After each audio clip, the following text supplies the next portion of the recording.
Inspector General of Punjab Police today chaired a meeting at the Central Police Office on crime control and traffic management in the capital city district Lahore.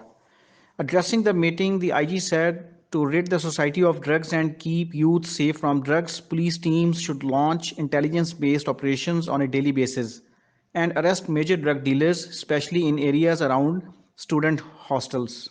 He said timely information sharing and cooperation should be ensured with other concerned agencies to eradicate big fish involved in drug trafficking and smuggling.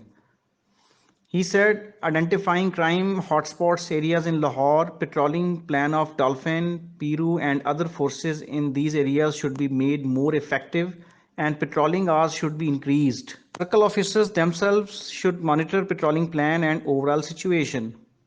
Computerized road sign test for issuance of driving license should be continued, while monitoring should also be done so that citizens could get driving license without any hassle through modern automatic method. Inam Ghani directed the Chief Traffic Officer Lahore to make full use of manpower, best use of available resources and modern technology to maintain uninterrupted and smooth flow of traffic on highways. Traffic wardens should be on high alert in the congested areas, while the Chief Traffic Officer himself should be conducting inspections from time to time in the field and awareness campaigns. During the meeting, DIG Operations Lahore Ashfaq Ahmad Khan and Chief Traffic Officer Lahore Captain Retired Syed Hamad Abid briefed the IG about professional matters.